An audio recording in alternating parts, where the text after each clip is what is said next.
Well, good morning, and this is Marilyn Walker with HOMER Energy, and welcome to today's free educational webinar on mastering utility tariff rates and structures, how to find and or customize your tariff in HOMER Grid.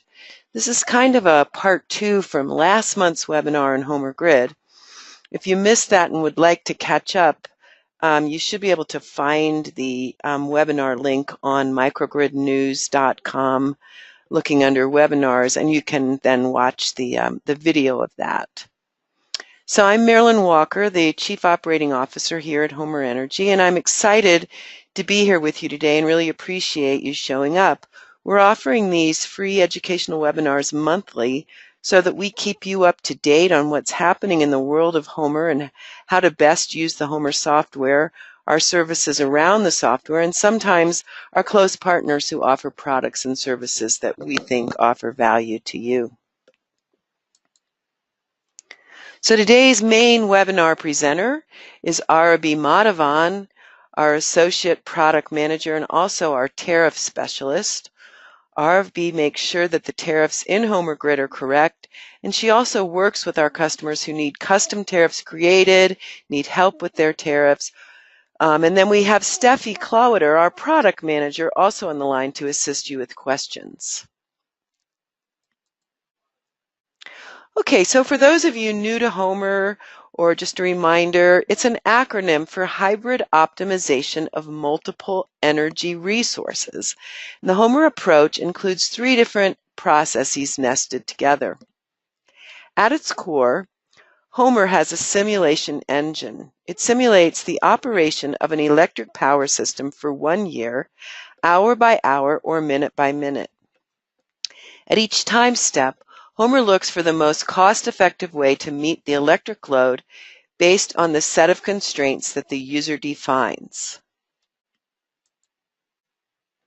Simulation tells you how one system operates, and then the optimization step simulates hundreds of different systems to find the least cost system. Finally, HOMER has an option to do sensitivity analyses, and these allow you to look at the impact changes in variables that you don't have control over, such as fuel price or wind speed, have on your system design and system costs. So they're going to help you understand what if you're wrong about some of the variables that you've input into HOMER. So using HOMER to design and optimize your microgrid or distributed hybrid energy system has 3 main steps. First, you provide information on the economics, such as interest rate, your energy demand profiles, location, that's going to tell us the renewable resources, for example, the solar radiation and wind speed. And then you also input the types of equipment that you would like to consider, shown here at the bottom of the list as system components. HOMER then steps through the 3 nested processes I talked about in the last slide: simulation, optimization, and sensitivity if you chose to do that. And then it provides detailed results, not only on the economics of the system, but also on exactly what's going on literally in every hour, if that's what you need to know. So we now have 2 versions of HOMER available. HOMER Pro remains our flagship product. It was our original product. And HOMER Pro has broad applications for microgrids in many markets. Today, we're focusing on our newer product, HOMER Grid, which was designed explicitly for behind-the-meter systems in grid-connected markets, where demand charge reduction, time of use rates, maximizing self-consumption, incentives, resiliency, or some combination of these are what matters most. So a key piece to making HOMER Grid really useful is having the right utility tariff details. So that's where we're going to focus today. Okay, I'm going to go ahead and turn it over to Aarabi to walk us through tariffs in HOMER. Thank you, Marilyn. The agenda for today's webinar is firstly to understand the importance of tariffs in your model. And secondly, we're going to discuss the different ways to add a tariff and then verify their accuracy Thirdly, we'll look into a few examples from a US utility, Canadian, and Australian utility. And this will allow us to walk through all the capabilities that HOMER offers with respect to tariffs. Lastly, we'll be introducing HOMER latest version 1.4. Importance of tariffs in your model. Each electric utility creates a set of rates, and these set of rates is combined into a single tariff. If you have looked at an electric utility bill, you will notice two sections: meter readings and breakdown of charges. If you're in a tariff that includes demand charges, then your meter reading would not just include the total monthly kilowatt hours you consume, but also the maximum power that you drew from the grid.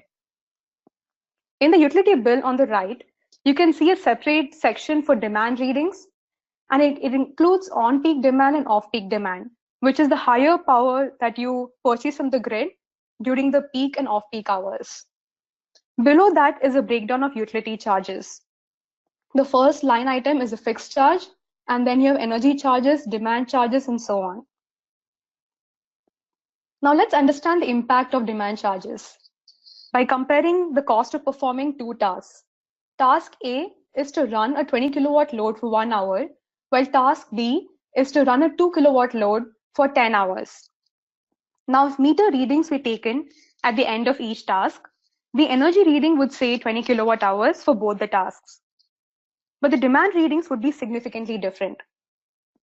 Since the maximum power that we drew for task A was 20 kilowatt, but the maximum power that we drew for task B was just 2 kilowatts. Now let's say that the electricity tariff that applies for both these tasks includes a demand price of $3 per kilowatt and an energy price of 5 cents per kilowatt hour. So how much does task A cost me versus task B? So task A would cost me $61 versus task B, which would end up costing me just $7. And this is due to difference in demand charges. A demand of 20 kilowatt results in a $60 demand charge, while a 2 kilowatt demand results in just $6 demand charge. So this is the impact of demand charges on your utility bill. Tariffs also help you evaluate if the utility is right for you. And of course, this question is applicable only in deregulated energy markets, where there could be a number of utilities that provide or produce electricity. So customers have the option to choose a generation utility. An example is California's energy market, where you could have Pacific Gas and Electric as a transmission utility, but you have a number of other generation providers. Now with HOMER, you can compare the tariffs from these different generation utilities and then decide which generation utility you want to go with and which one makes the most economical sense for you. Tariffs are also helpful in evaluating if you should consider switching to another lower price tariff offered to you by the same utility. And sometimes utilities have these additional cost saving programs known as add-ons that gets added on to your base tariff. For example, PG&E has a smart rate add-on, which gives you a discount for shifting or reducing the electricity usage during certain peak days in the summer.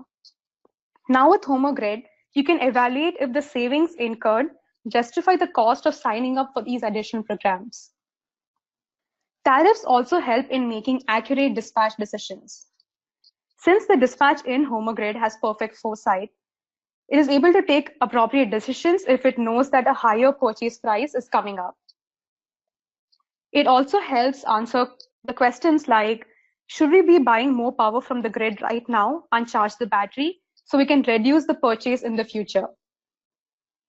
It also helps in deciding when to engage in energy arbitrage, which is buying when there is a low purchase price and selling during a higher sell price. Ultimately, tariffs help optimize the monthly demand limit or the monthly purchase limit from the grid. Now let's look into the ways to add and verify a tariff in HOMER. So if the tariff that you're modeling is from a utility in the United States, Canada, or Mexico, then you can access our database of tariffs provided through Genability. Currently, we have 33,000 tariffs in our database available to all HOMER customers. And all you need to do to find your tariff in the database is to enter your postal or zip code and know the tariff code or name. Now, let's say that the tariff that you're trying to use in your model is not from one of these three regions. Then you could use HOMER Grid's advanced tariff builder application to build your tariff. Now, this application is a separate one, but it comes bundled with your HOMER Grid installation. And it allows you to build tariffs such as consumption rates with time of use, ratchet demand rates, seasonal charges, and so on. Now, we understand that tariffs are incredibly complex. So if you're not able to find your tariff in the Genability database, or you're not able to create it using the advanced tariff builder application, there is always a third option available to you. You can avail HOMER support to build the tariff for you. You do get 2 hours of free premium support with the purchase of HOMER Grid license. When you add a tariff to your HOMER Grid model, this is an example of how it would look like. It can be pretty overwhelming since there's a lot of information on this page. So let's break this down. On the right, you can see this information section. Clicking on this icon would pull up the PDF released by the utility. This PDF contains the rate prices for this tariff. You can also change the tariff code and limit the grid sales in this model. By default, you would be in the tariff rates section. And over here, you can get a breakdown of the rate prices by different categories: consumption, demand, fixed, and other. You might also see additional inputs that you need to enter. These inputs affect which rates are used and how they get used. For example, in the screenshot, you can see the connection type is secondary connection. So only rates that apply to a secondary connection will get used while calculating your final utility bill. This is an example of how consumption rates look like. You have a list of consumption rates with the cost in dollars per kilowatt hour, the type of rate it is, and the season and time of use during which they apply. If you click on the tariff bill section, then you can calculate a utility bill for a given load. You'll be able to see the monthly breakdown of charges. Another feature that we offer is picking the right version of the tariff to use. So let's say that you have a customer's 2017 bill. Then ideally you should be using the 2017 version of the tariff from the utility. So by clicking on the change button over here, you can get a list of all the tariff versions, and that allows you to pick the right tariff for your model. Now let's look at the 2 steps to verifying the accuracy of a tariff in HOMER Grid. Step 1 is to verify the tariff prices with the tariff PDF released by your utility. And step 2 is to actually compare it with a customer's utility bill. So now let's look through HOMER Pro for these steps about verification. I'm going to be entering the postal code for Boulder, Colorado.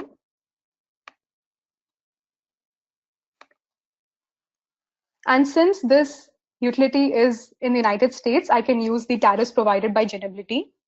I can get the tariffs for this postal code. I'm interested in the general secondary C1 tariff from United Power Inc. Now with the information section on the right, I can click and get the tariff PDF. And since I'm interested in the small commercial secondary service, let me click on that tariff. So this page gives you the breakdown of charges. So the C1 tariff that we just added should have a fixed charge of $20, an energy charge of $0.1122 per kilowatt hour. It has no demand charges. So now let's verify that the tariff that we just added to the model matches these rates in the tariff PDF. It has an energy charge of $0.1122 per kilowatt hour.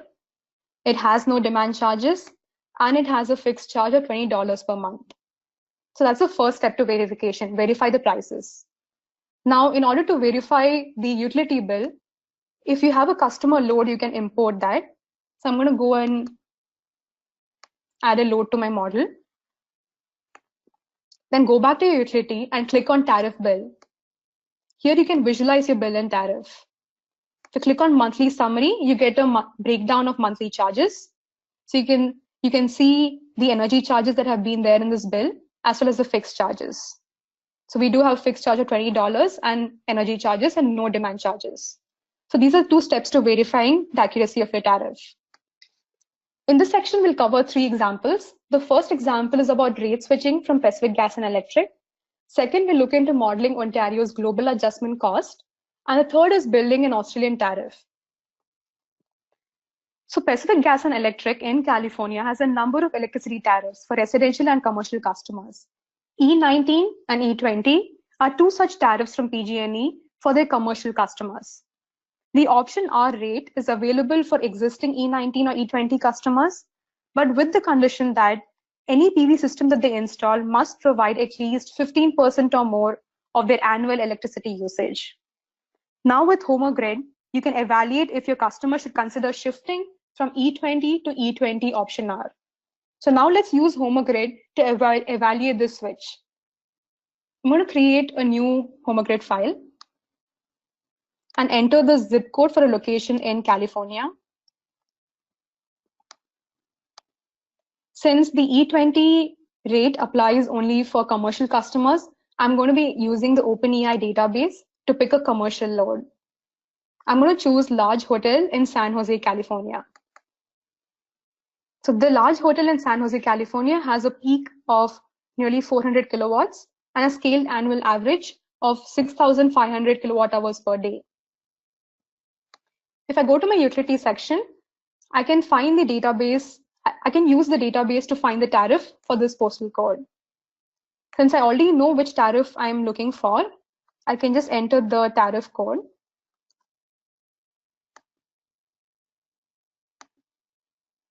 So I'm going to be selecting extra large general time of use tariff from Pacific Gas and Electric. Over here, you can see a number of rate settings that we still need to input. For the sake of this example, I'm going to be assuming that the large hotel in San Jose has just one billing meter, has 0 standby reservation capacity, has a power factor percentage of 90, and a standby connection type of secondary. Now I can add the second tariff, which is a tariff with option R. Since the tariff is in the same zip code, I can get the tariffs for this location.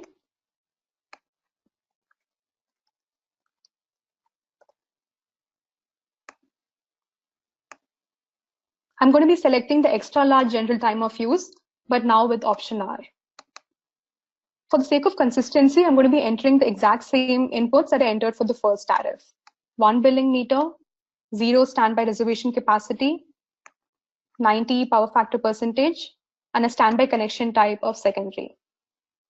So now that I've got the two tariffs in my model, I'm going to be adding a solar PV component. Since the condition is that the PV system must provide at least 15% or more of their annual electricity usage, I'm going to be installing a 1000 kilowatt PV. You can see in the required changes that I still need to add a solar GHI resource.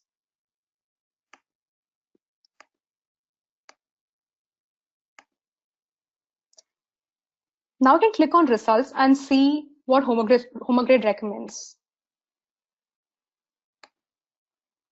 So the winning system is E20 TOU with option R for a PV size of 1000 kilowatt. And this winning system, when compared to the base case system, which is just purchasing from the grid, no PV, and using the tariff E20 TOU, I get an annual utility bill saving of $234,000. And this winning system has a simple payback of 9 years, an IRR of 9.9%, and an ROI of 6.9%. If I would like to see more details, then I can go to the tables section and then click on the winning system. This gives me the utility breakdown of charges by month and also by different categories.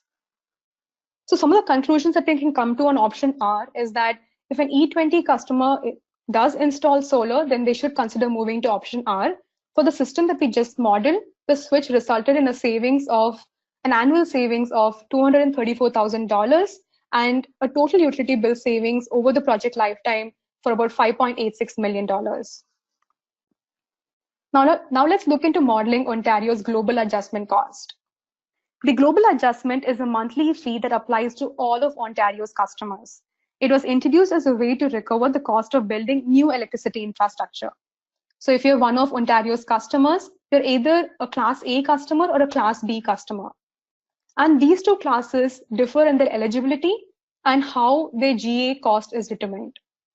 Now, if you're part of class B, there's not much you can do because your GA cost is factored into your consumption tiered and time of use rates.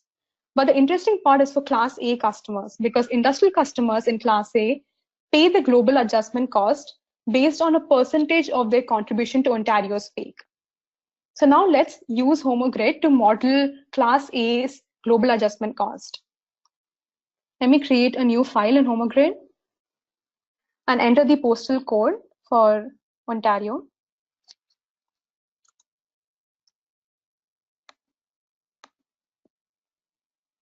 Since class A customers are industrial customers, I'll be choosing the industrial synthetic load profile provided by HOMER.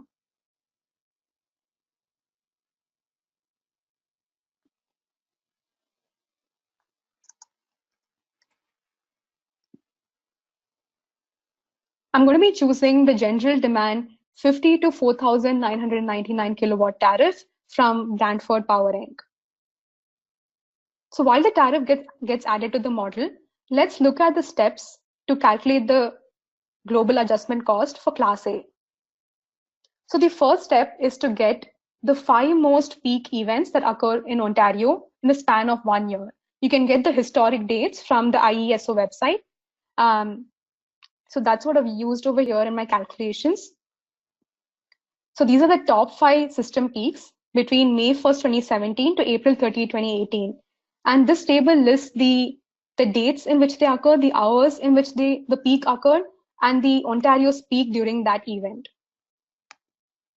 The second step is to calculate the peak demand factor, also called PDF, which is basically dividing the customer's consumption during the top 5 peaks by the system-wide consumption. So I have exported the load that I've used in the model in this Excel sheet. And to determine your PDF, you need to do a little bit of calculation outside of HOMER grid. So I'm going to use Excel to do this. Over here, I have the 5 most peak hours that happened in Ontario in 2017, the dates and the hours. And this is the customer's peak during these 5 peak events. And the utilities peak is what I've gotten from the website over here. The peak demand factor is simply dividing the customer's peak by the utility peak. So I get a peak demand factor of 0.00003,809. So now let's go back to HOMER grid, and you can see the tariff has been loaded in our model. And we need to enter the peak demand factor over here.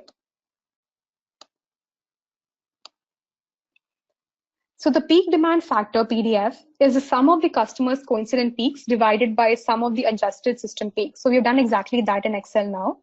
It also mentions to enter the PDF as PDF times 1 million.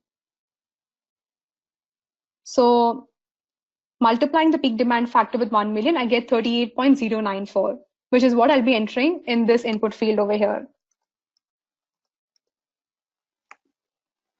To know which rate this input affects, you can click on this context link, and you can find that the peak demand factor is used as a quantity multiplier for another rate called global adjustment total. So over here, you can see 4 types of rates: consumption, demand, fixed, and other. So the peak demand factor impacts another rate known as the global adjustment total. The customer class is class A, and the global adjustment method is also class A. You can see there's still a remaining input that I need to enter called the generation rate. So the generation rate signifies that this tariff is from a deregulated market. So this tariff might be only the network or distribution utility. You might use the generation rate to account for the price of generation.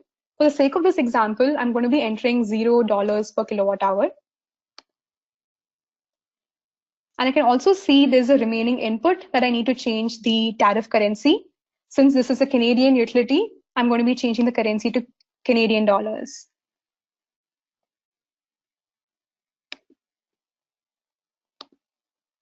If I go back to my utility, I can now calculate my utility bill. And you have to note that the other rate, global adjustment total, will be a part of my fixed charges.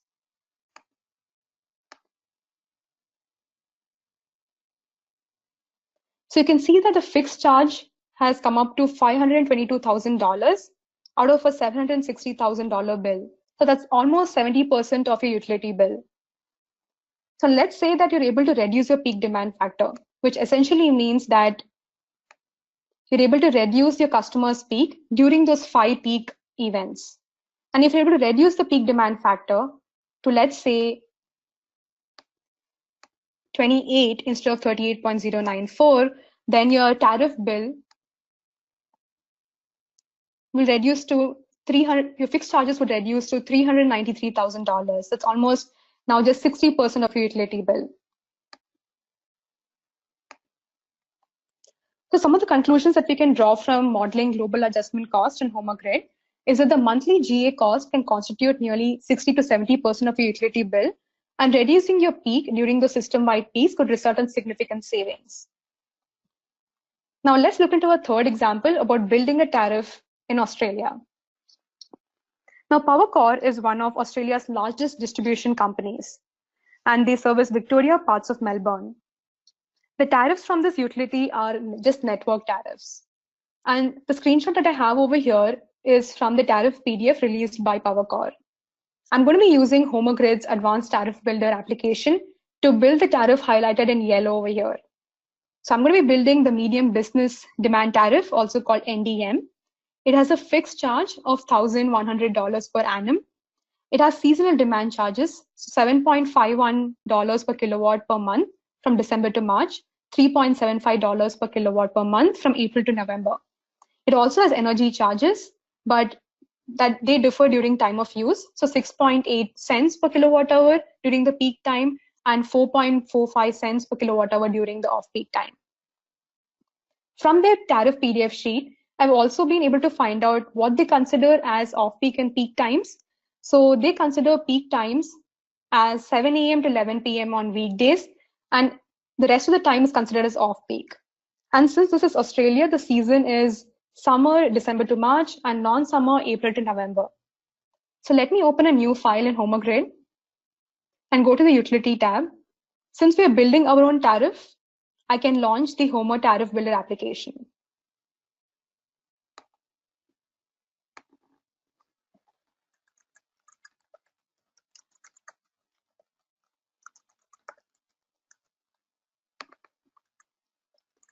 Since this is an Australian tariff, I'm going to be changing the currency to Australian dollars and the time zone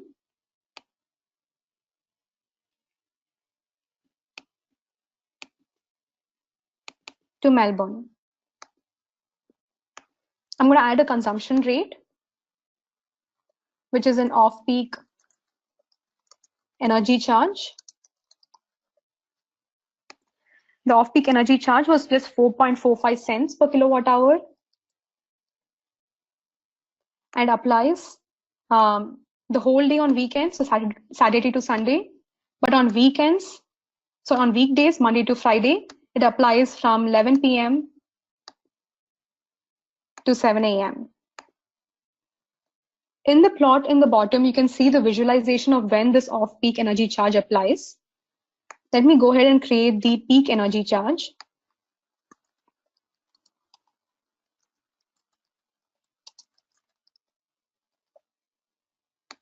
And this was 6.8 cents. Applicable only on the weekdays from 7 a.m. to 11 p.m. So you can see that the peak energy charge applies only on weekdays, 7 a.m. to 11 p.m. Let me then go ahead and create the demand charge. This is a summer demand charge.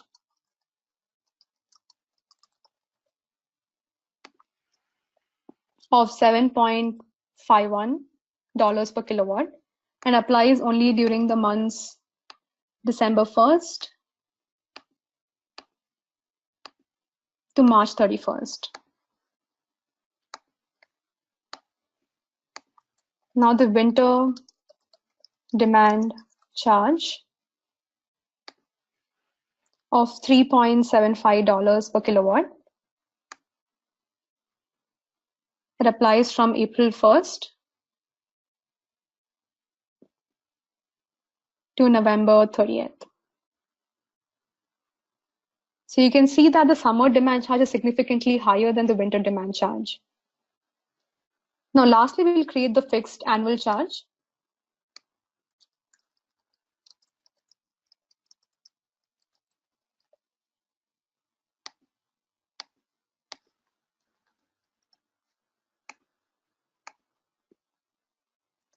So now that we completed building this tariff, I can save this tariff information as a .json file on my desktop. I'm going to call this NDM.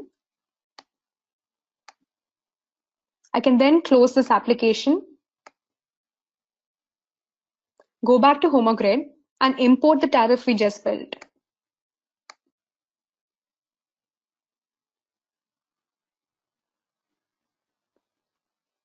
So you can confirm that it has the consumption charges we entered, the seasonal demand charges, and the fixed annual charge. Now, since we need an electric load to calculate the utility bill, I'm going to be selecting the synthetic commercial load offered by HOMER Grid. You can see in the required changes in the bottom that I still need to change the tariff currency because this is an Australian tariff. I've changed the currency to Australian dollar. If I go back to my utility and create the tariff bill,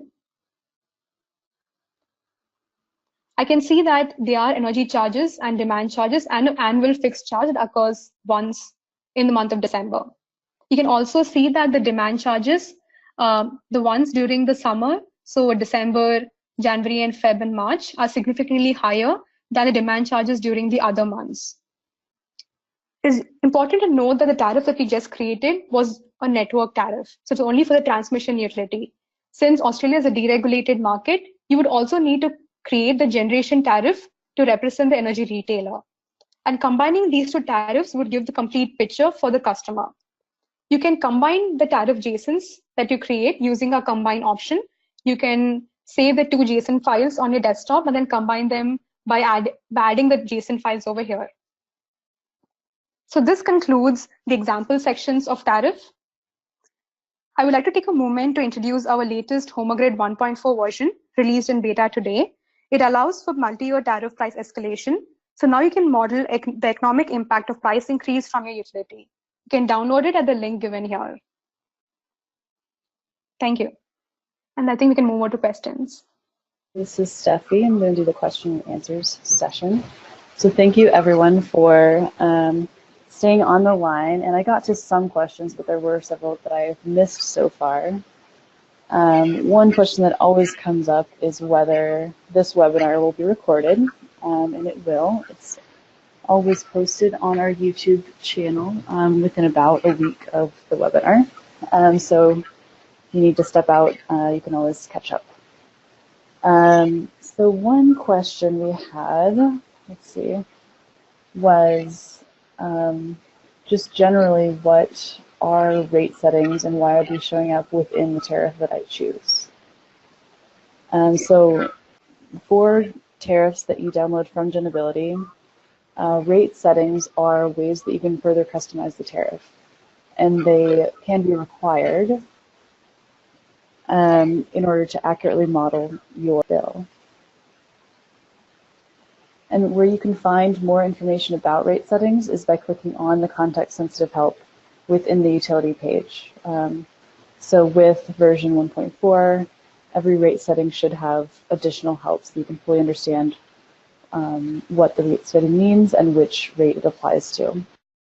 I think we had a question about taxes. Aarabi, do you want to answer or speak to whether the tariff builder can include taxes? Yes, so we can definitely build taxes using the advanced tariff builder application, and it's part of your other rates. You can specify a percentage per year.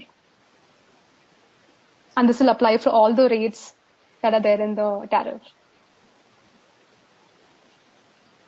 Okay, yeah, we had a couple questions on taxes, so that's great.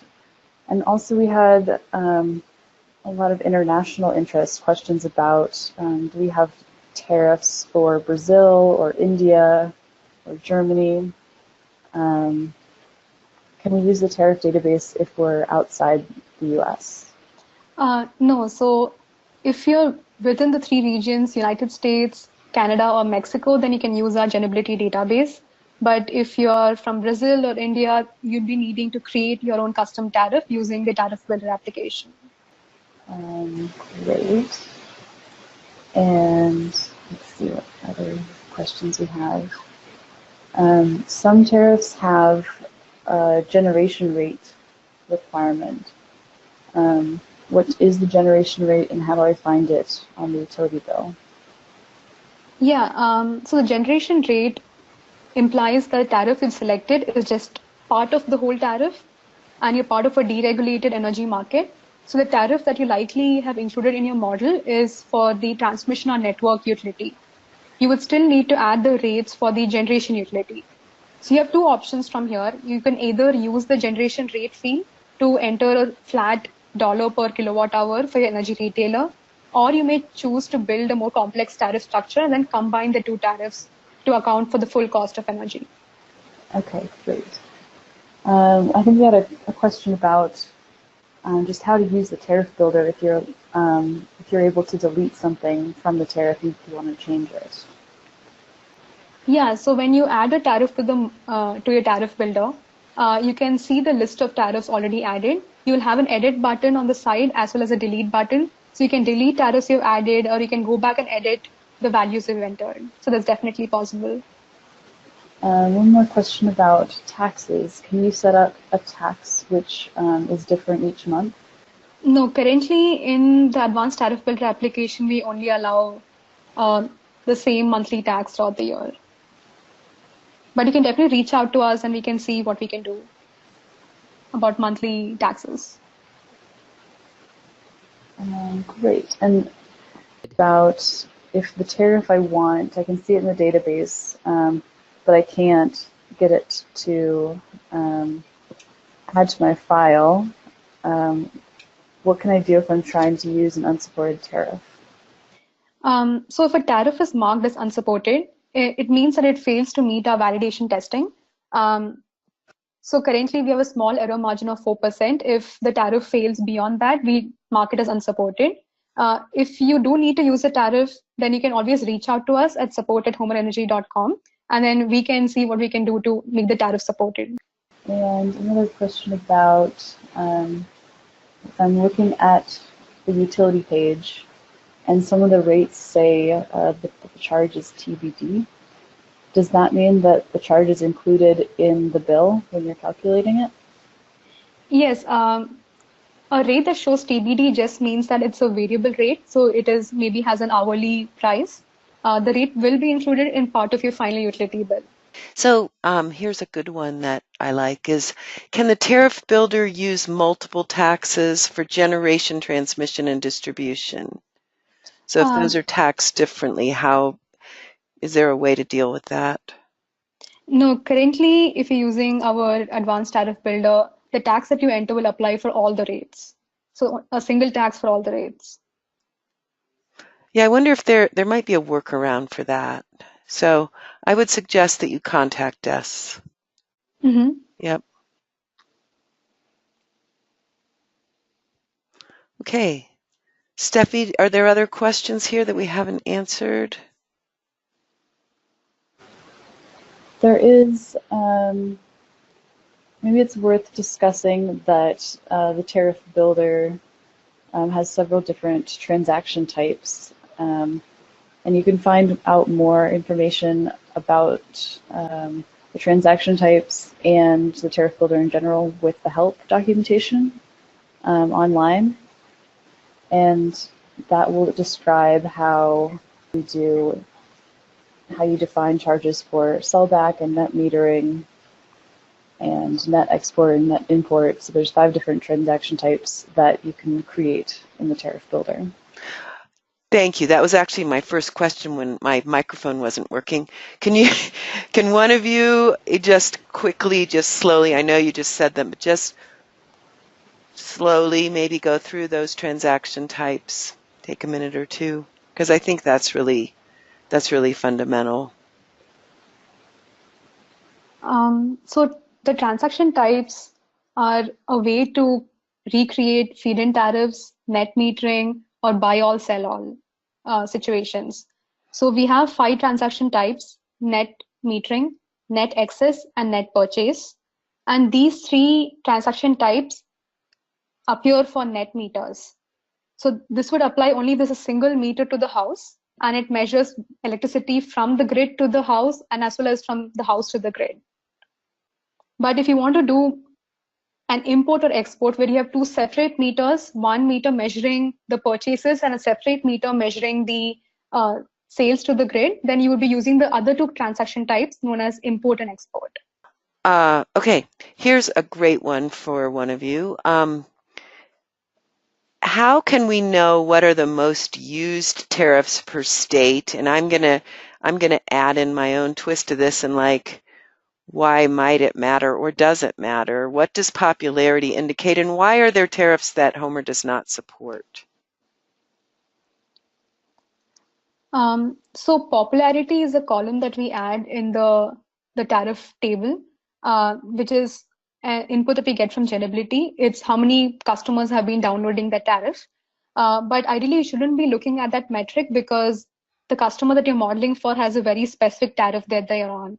And you can find the tariff name and code on the utility bill. So you shouldn't ideally be using some other tariff because it's more popular.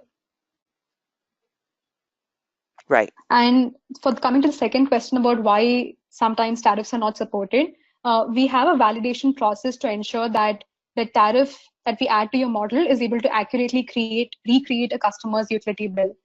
And in the process of doing that, if we find that we are way off from the customer's utility bill, we mark the tariff as unsupported.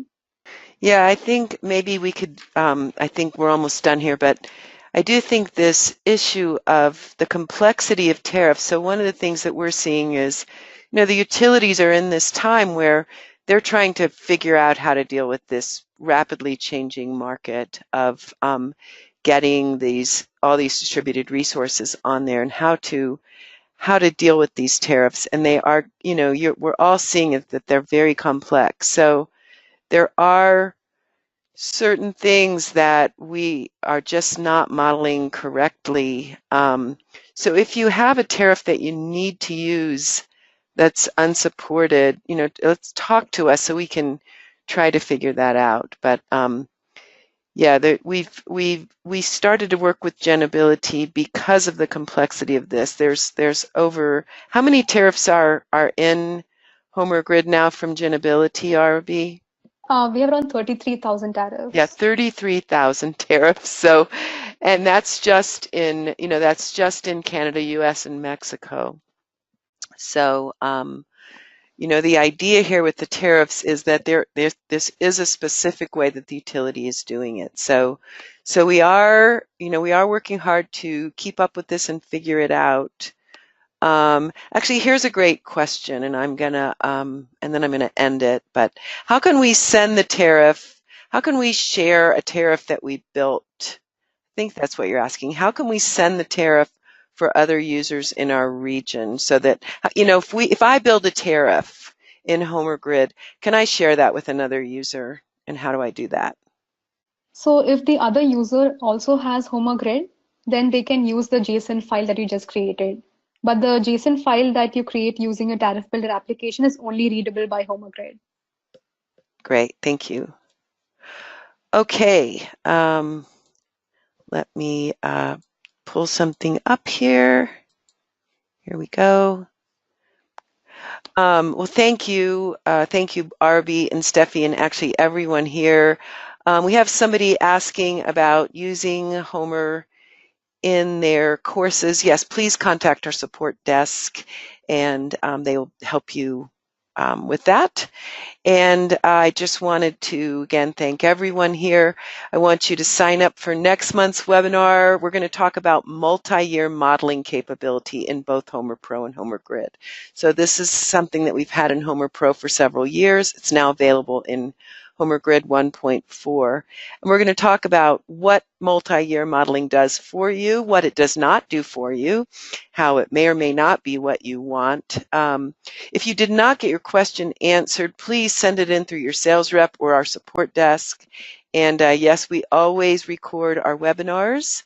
You will get an email in a few days with the recording, and we hope to see you next month to learn about multi-year in HOMER. Thanks again.